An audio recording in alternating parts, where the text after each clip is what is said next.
मागच्या वेळेला आपण चतुश्लोकी भागवत आणि त्याचा अर्थ पाहिला होता.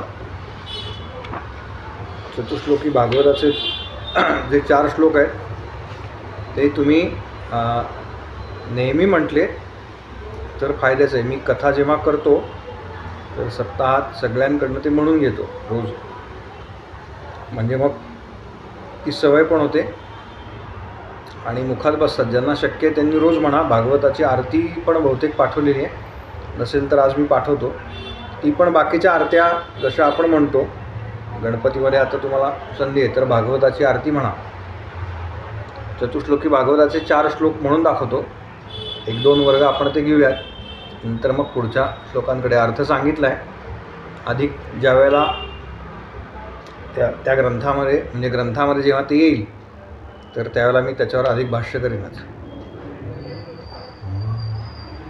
अहमेवास्मेवाग्रे नान्यत् यत्सदसत्परं पश्चादहं यदेतच्च यो वशिष्येत सोऽस्म्यहं ऋतेऽर्थं यत् प्रतीयेत न प्रतीयेत चात्मनि तद्विद्यादात्मनो मायां यथा भासो यथा तमः यथा महान्ति भूतानि भूतेषु चावचेष्वनु प्रविष्टान्यप्रविष्टानि तथा तेषु न तेष्वहम् एतावदेव जिज्ञास्यं तत्त्वजिज्ञासुनात्मनः अन्वयव्यतिरेकाभ्यां यत्स्यात् सर्वत्र सर्वदा.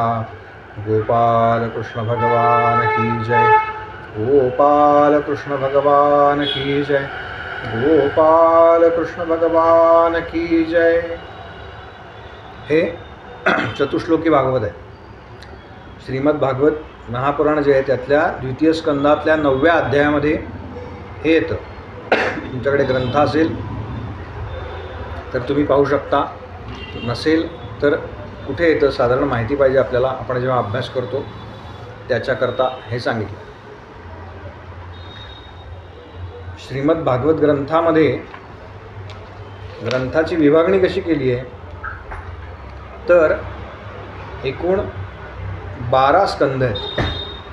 स्कंद म्हणजे ज्याला आपण मुख्य विभाग म्हणू, आणि मग त्याच्यामध्ये पुन्हा छोटे छोटे विभाग केलेत, ज्याला चॅप्टर किंवा धडे म्हणता येईल अशा पद्धतीनं. पण मुख्य किती आहेत तर ते 12 स्कंदामध्ये त्याची विभागणी केलेली आहे. 18,000 श्लोक व्यासांनी लिहिलेत. ह्या 4 श्लोकांचा विस्तार व्यासांनी 18,000 श्लोकांमध्ये केलेला आहे. म्हणजे या 4 श्लोकांमध्ये किती ताकद आहे हे आपल्याला लक्षात येईल. आणि याच्या आधी म्हणजे सप्ताहामध्ये 2 प्रकारच्या पद्धतीनं सप्ताह केला जातो.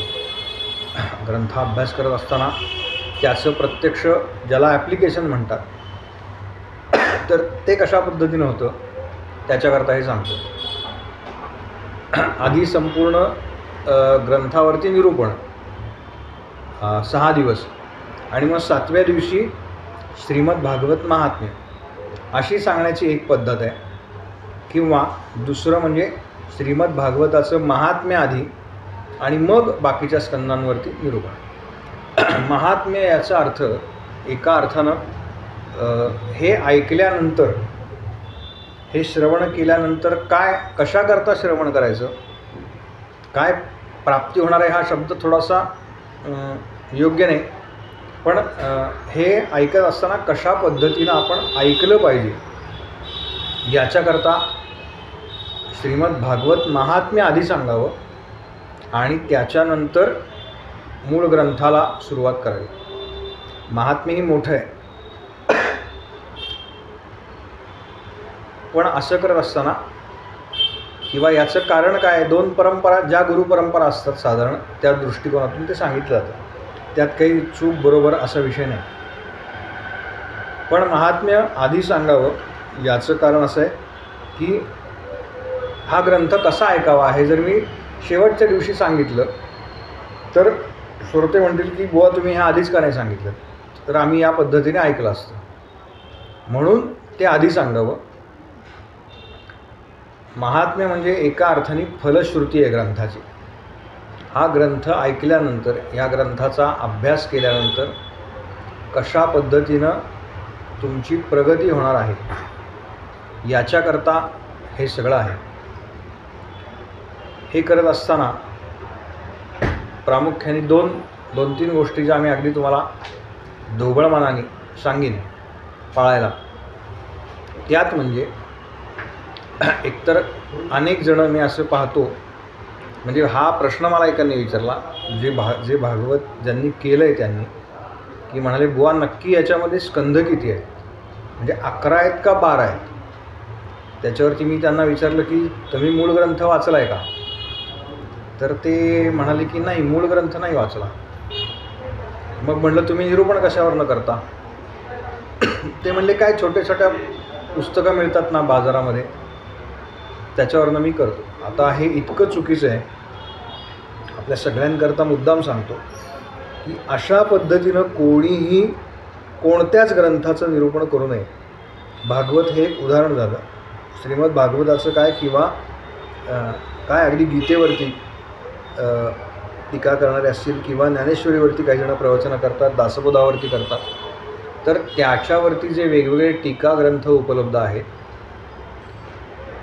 ते कसे आहेत, तर आत्ताच्या भाषेत ज्याला 21 अपेक्षित म्हणतात तसे आहेत ते ना. तर दुर्दैवाने अशा महत्त्वाच्या ग्रंथांचा अशा पद्धतीनं अभ्यास करून केवळ निरूपणाकरता त्याचा उपयोग करू नये.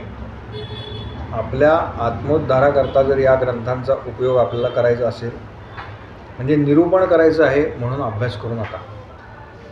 तर अभ्यास केलेला आहे आपण भरपूर आणि वेळ पडली आहे तर तुम्ही निरूपण करा. दुर्दैवाने आत्ता होतं काय की अमुक एखादी गोष्ट मला सादर करायची आहे आणि म्हणून मग तेवढाच अभ्यास केला जातो, मग मूळ ग्रंथ राहतो बाजूला.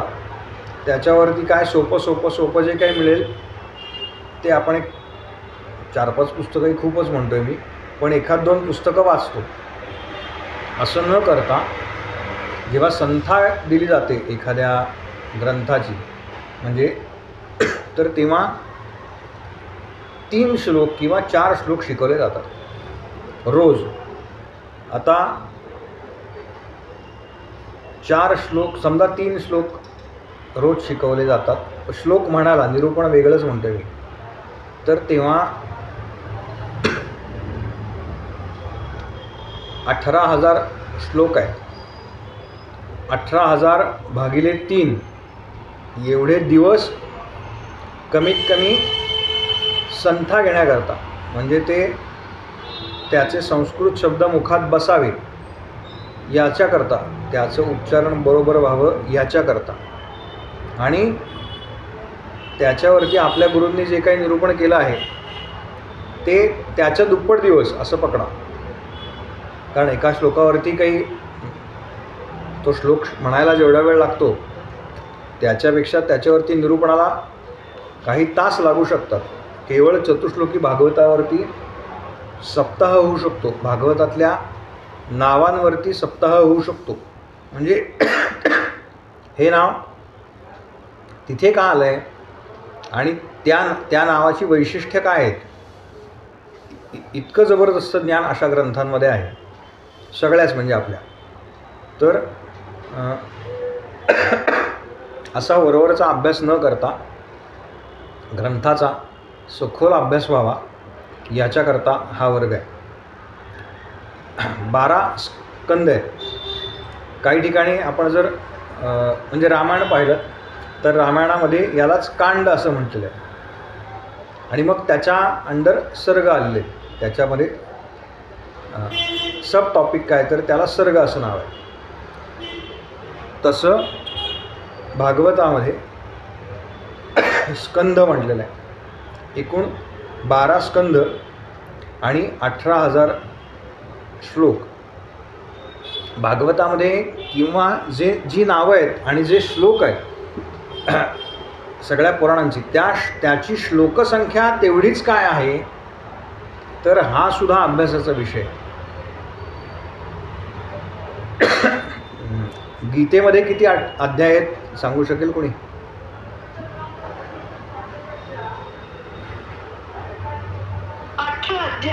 18 अध्याय आहेत गीतेमध्ये.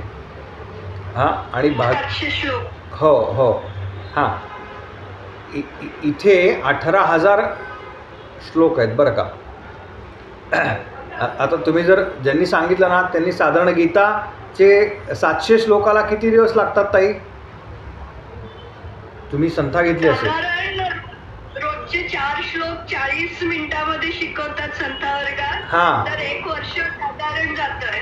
म्हणजे बरोबर लेवल करण्यात 1 वर्ष जातं. करेक्ट शुक्रवारच्या क्लास. करेक्ट. लर्न गीता आदरणीय गोविंददेव गिरीजी महाराज. हां, त्यांचे उपकार आहेत बरं का आपल्यावर. हां, मी नेहमी म्हणतो त्यांचे खूप उपकार आहेत आपल्या सगळ्यांवरती की त्यांनी या ऑनलाईन माध्यमातून हे सगळं सुरू केलं.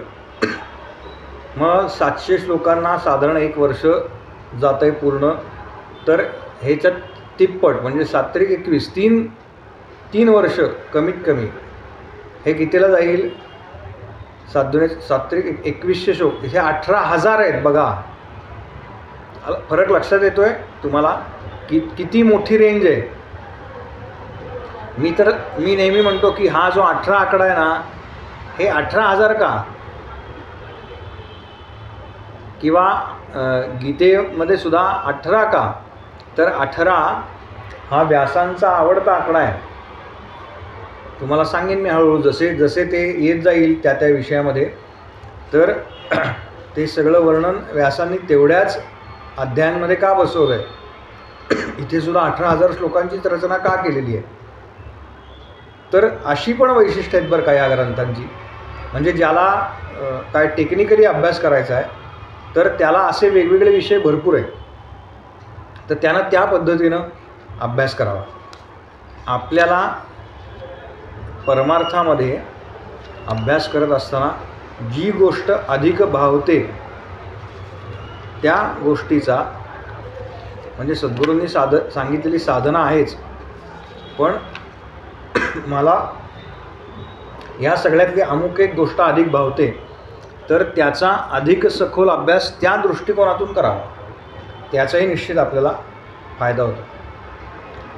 म्हणून ग्रंथ ऐकत असताना जर महात्म्य आधी ऐकलं, महात्म्यामध्ये काय आलं आहे हे जर तेवढ्या ताकदीनं आपण श्रवण केलं तर पुढचा ग्रंथ आपण कशा पद्धतीनं ऐकायचा आहे हे आपलं पक्कं होतं.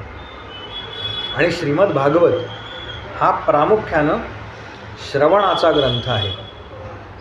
हे मी प्रत्येक कथेच्या वेळेला सांगतो. याचं कारण असं आहे की राजा परीक्षित हा केवळ आणि केवळ श्रवणाने मुक्त झालेला आहे. त्यानं काही वेगळं साधन केलेलं नाही. त्याचं काय पूर्वसुकृत असेल ते असेल, पण त्यानं साधनं कुठलं केलं आहे?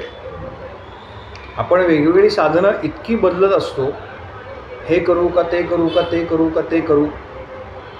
याच्यापेक्षा जे सगळ्यात महत्त्वाचं साधन सांगितलं आहे श्रवण, म्हणजे श्रवण भक्ती ही प्रथम क्रमांकाची भक्ती आहे नवविधा भक्तीमध्ये. श्रीमद भागवतातच तो श्लोक आहे. श्रवणम कीर्तनम विष्णुस्मरणम पादसेवनम वंदनम अर्चनम दास्यम सख्यम आत्मनिवेदनम. हे 9 प्रकार सांगितलेत भक्तीतले. 9 प्रकार म्हणजे काय? तर नवनवीन वेगवेगळे मार्ग आहेत. हे काही एकापुढे एक एकापुढे एक एकापुढे एक असं नाही. हा तर आहेच त्यातला भाग. म्हणजे श्रवण करा पहिल्यांदा.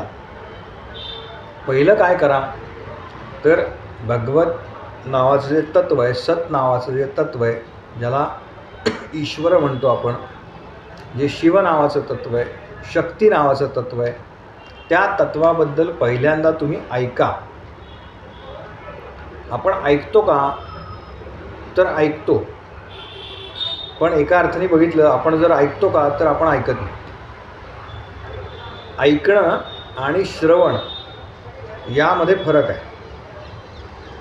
ऐकणं म्हणजे फक्त या कानाने ऐकलं आणि या कानाने सोडून दिलं असं आपण बऱ्याच वेळेला ऐकतो. पण मग नेमकं काय करायला पाहिजे?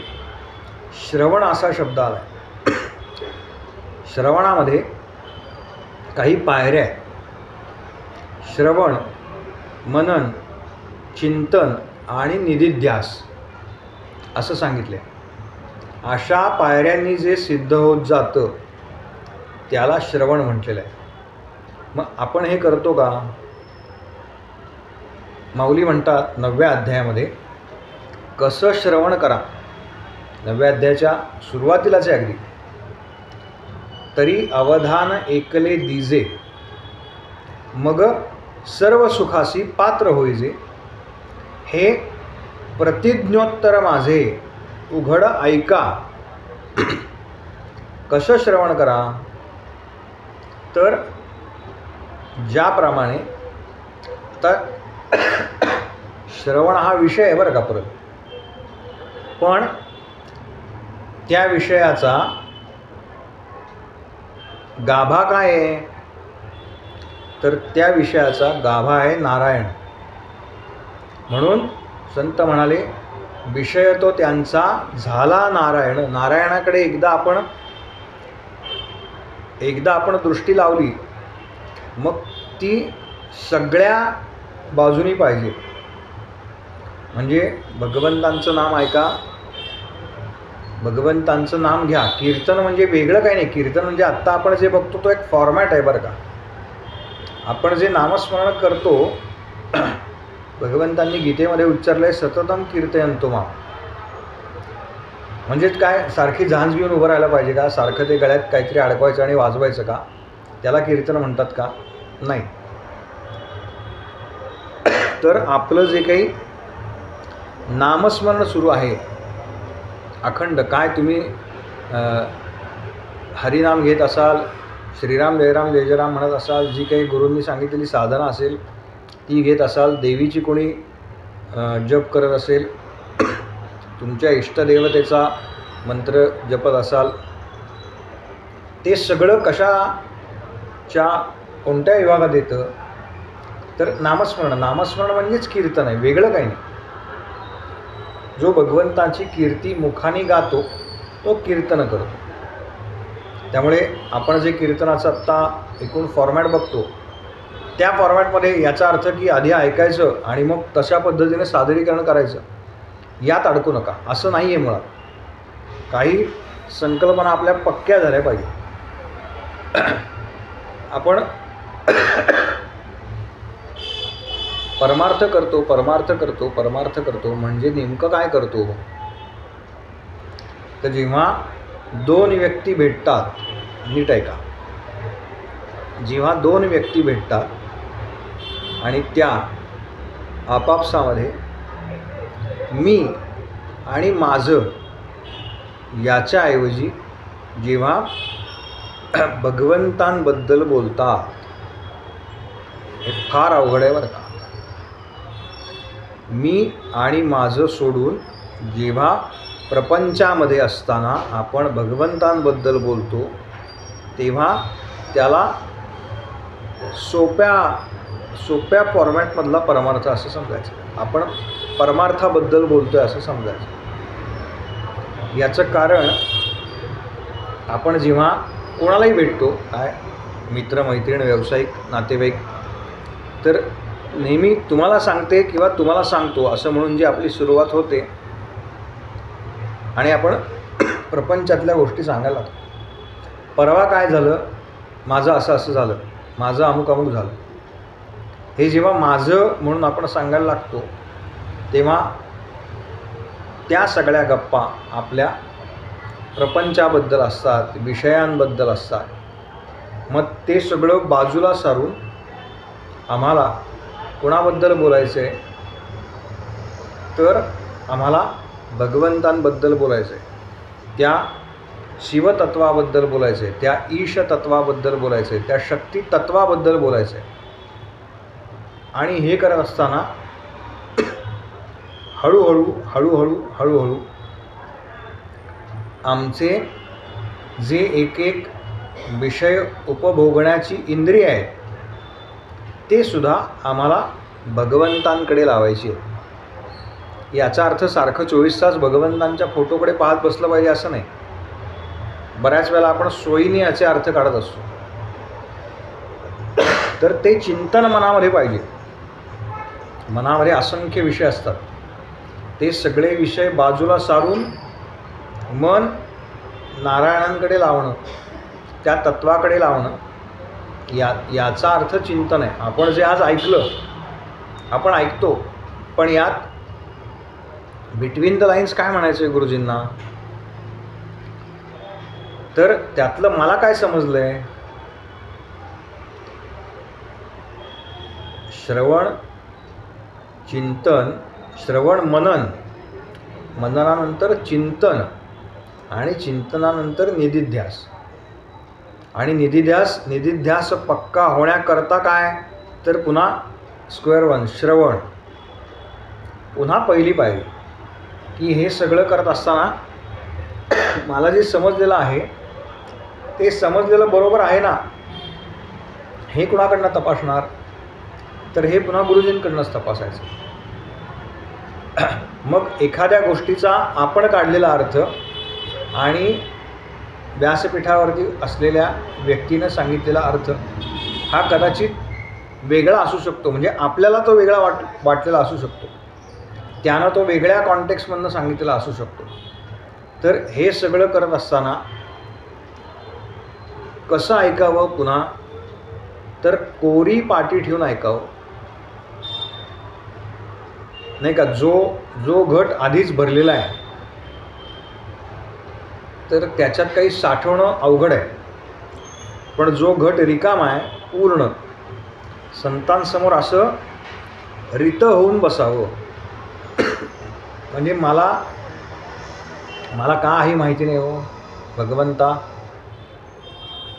गुरुजी मला काही माहिती नाही, मला तुम्ही सांगा, असं सांगा म्हटल्यानंतर जे काही गुरुजी आपल्याला सांगतात ते रिसीव्ह करण्याची आपली शक्ती वाढलेली असते. एखादी गोष्ट मला माहिती आहे आणि हे काय नवीन सांगणार, या भावनेनं आपण कुठल्याही, म्हणजे मी नेहमी उदाहरण देतो, गोविंददेव गिरीजी महाराजांचा आत्ता 75वा जन्मदिवस साजरा झाला. मागच्या वर्षी आपण सगळ्यांनी तो ऑनलाईन सोहळा पाहिला असेल, 1-1.5 वर्ष झालं त्याला. त्यांच्या हजारोंनी कथा झाल्या असतील भागवताच्या. त्यांनी काय इच्छा प्रगट केली, जेव्हा तो सोहळा करायचा ठरला तेव्हा त्यांनी काय इच्छा प्रगट केली की मला आळंदीमध्ये माऊलींच्या सानिध्यामध्ये श्रीमद भागवत कथा ऐकायची आहे.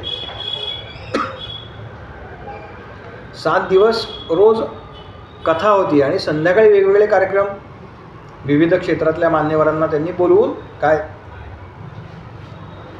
शुभेच्छा आणि असा सगळा कार्यक्रम सप्ताह केला.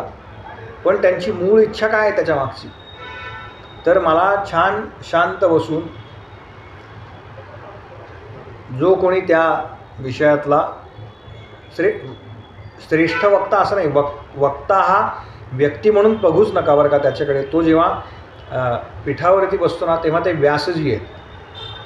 आपण हिंदी भाषिक कथेला जर कधी गेला असाल, म्हणजे विशेषतः त्या प्रदेशामध्ये, तर तेव्हा तिथले जे कोण महाराज आहेत,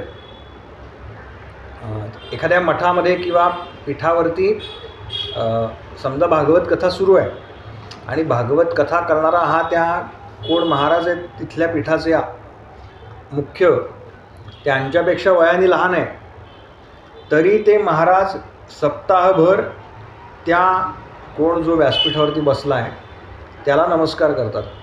त्यानं त्या महाराजांना नमस्कार करायचा नाही सप्ताहभर. सप्ताहात काय पाळायचं आहे वक्त्यानं किंवा काय पाळायला सांगितलं आहे, सप्ताहात त्यानं गुरूंना, त्याचे जे कोण गुरु आहेत ना त्यांना नमस्कार करावा असं सांगितलं आहे बरं का.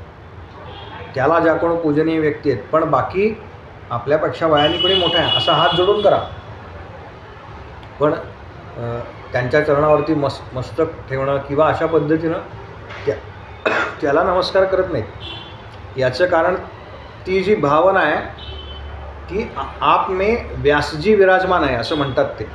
आप चरणस्पर्श मत करिये.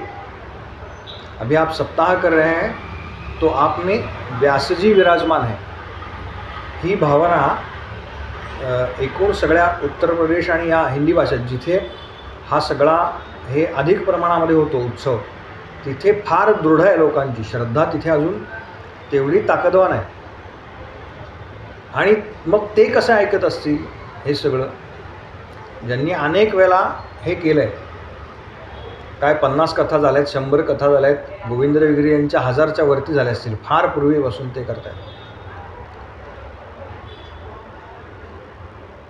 तर जसं समर्थ म्हणाले, कसं ऐका तुम्ही भागवत, कसा ऐका एखादा ग्रंथ, तर मनाच्या तोडून ओढी.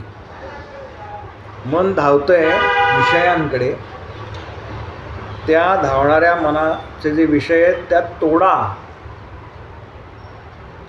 मनाच्या तोडून ओढी, श्रवणी बैसावे आवडी. दासबोधात आहे, सावधपणे घडीने घडी काळ सार्थक करावा. असं कोणी केलंय, तर असं या म्हणजे हे भागवत ज्यांच्यामुळे आपल्यापर्यंत आलं, असा राजा परीक्षिती आणि शुकदेवजी महाराज यांच्या संवादातून ते पुढे आपल्यापर्यंत आलं. मग असं श्रवण त्यांनी केलं आहे, असं श्रवण आपल्याला जमलं पाहिजे.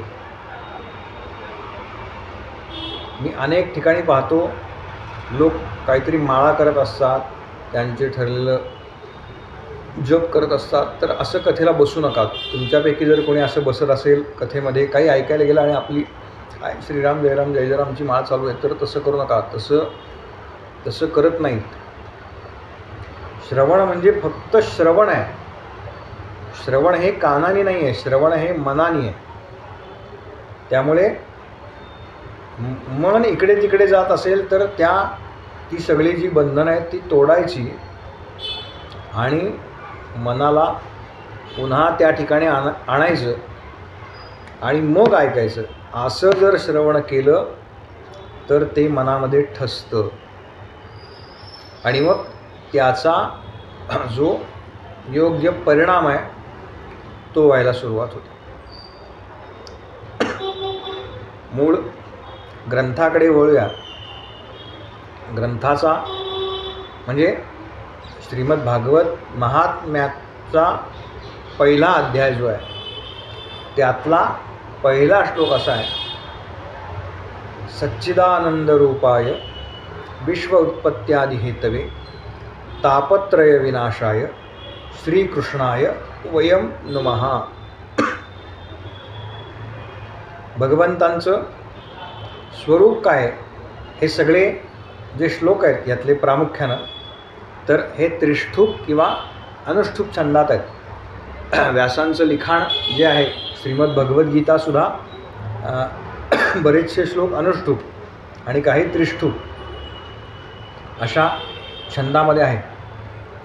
तेव्हा पहिला श्लोक असा आहे, भगवंतांचं स्वरूप काय आहे ते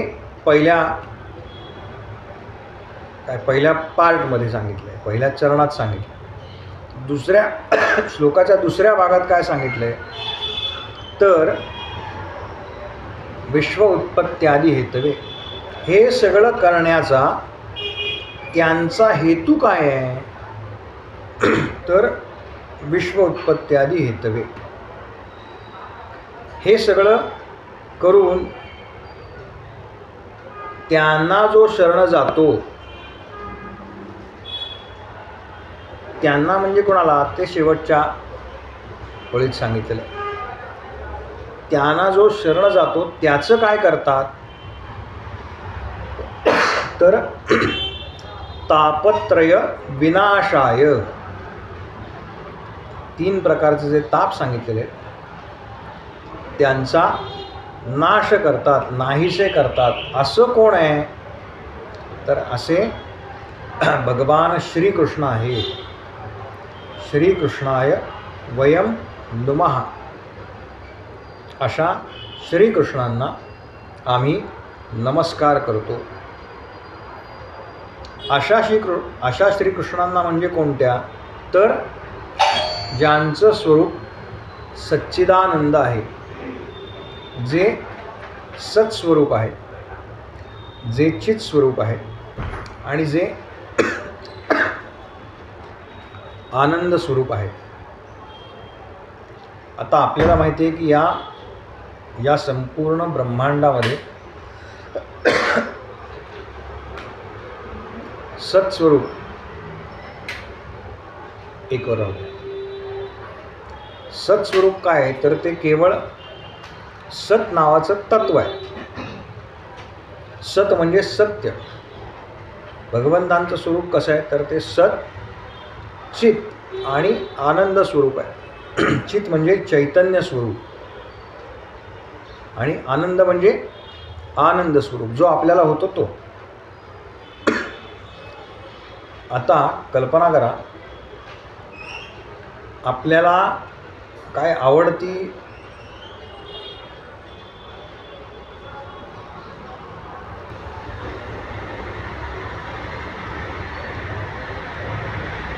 तर ते स्वरूप कसं आहे? ते सत्स्वरूप आहे, चित स्वरूप आहे आणि आनंद स्वरूप आहे. आपण उदाहरण पाहत होतो की एखादा पदार्थ जो आपल्याला अत्यंत आवडीचा आहे, प्रिय आहे, तो जेवायला केला आहे.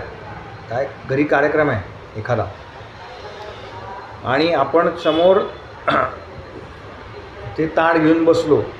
तुमच्या आवडीचा पदार्थ असं गृहीत धरा, काय बासुंदी आवडते त्यांना बासुंदी, गुलाबजाम आवडतात त्यांनी गुलाबजाम, ज्यांना साखर आहे त्यांनी आज अर्धी गोळी जरा जास्तच घेतली, अशी पण कल्पना करा.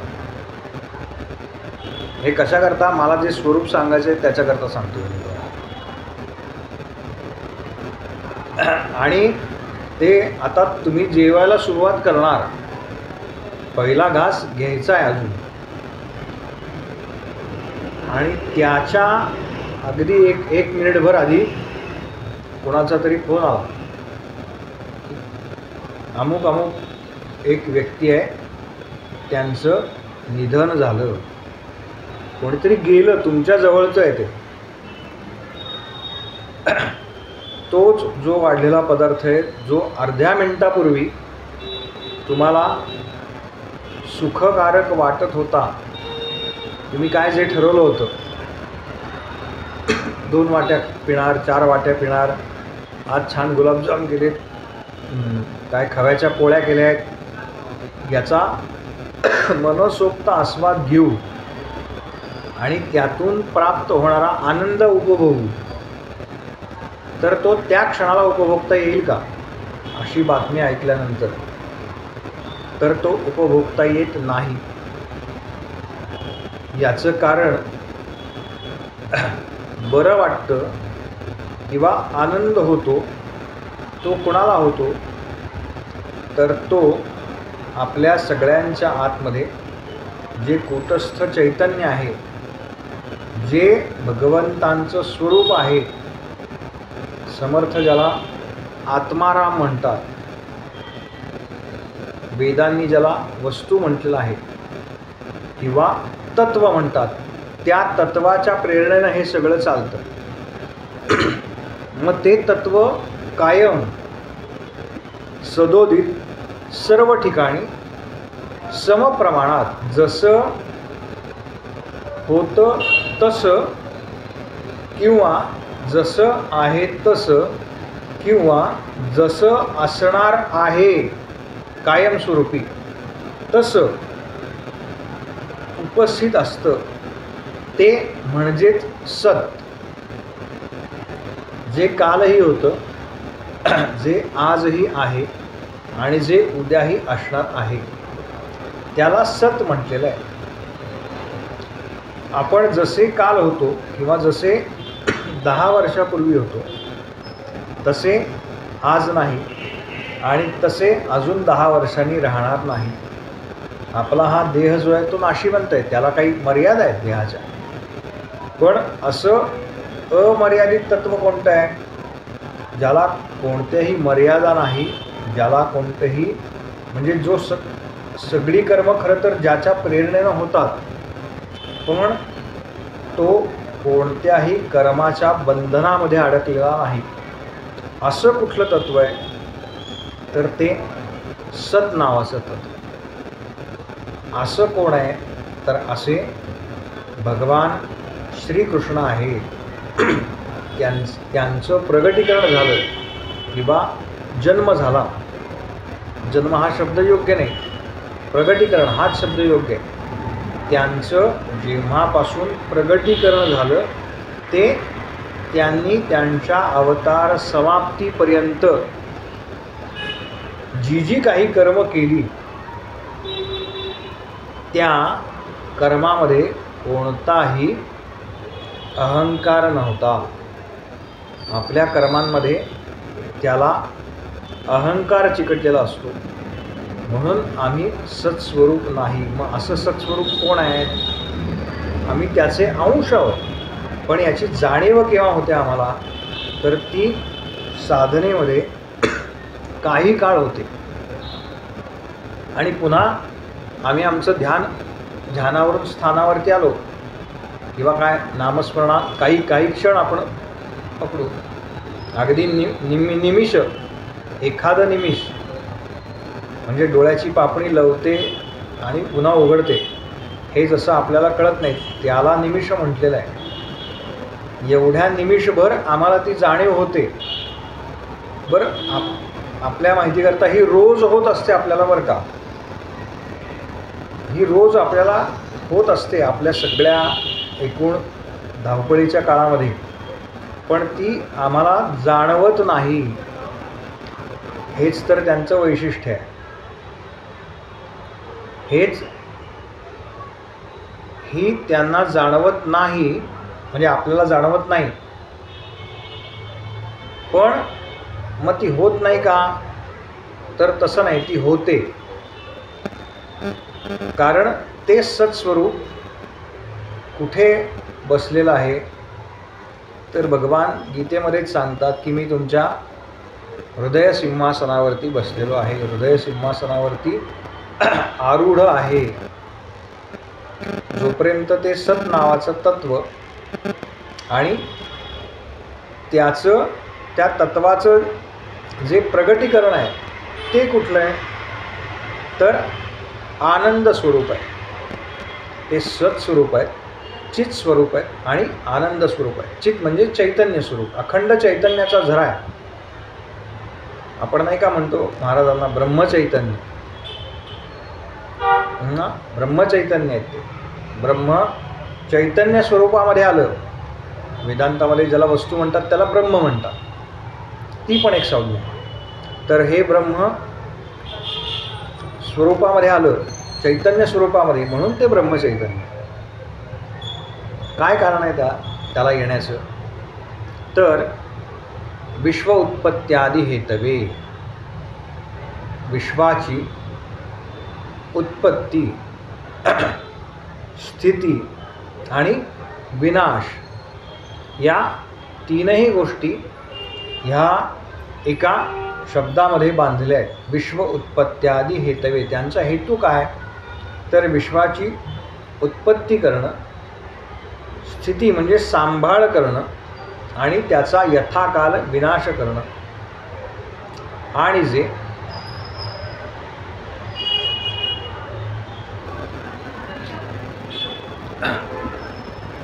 या विश्वाची उत्पत्ती, स्थिती म्हणजे सांभाळ आणि यथाकाल या संपूर्ण विश्वाचं आपल्यामध्ये पुन्हा सामावून घेणं, याला विनाश. तर विनाश होतो म्हणजे काय? तर हे भगवंतांपासून निर्माण झालं आहे. ते लहान मुलं जसा पसारा करतात तसं हा जगत म्हणजे त्यांनी मांडलेला पसारा आहे. आपण त्याला ओरडलो की ते काय करतं, पुन्हा तो सगळा पसारा त्याच्या पिशवीमध्ये, बास्केटमध्ये भरून ठेवतो. तसं त्यांना जेव्हा वाटतं की आता हा पसारा आवरावा, तेव्हा ते हे सगळं जिथून निर्माण झालेलं आहे त्या सत नावाच्या तत्वामध्ये पुन्हा सगळं एकत्रित करतात आणि यथाकाल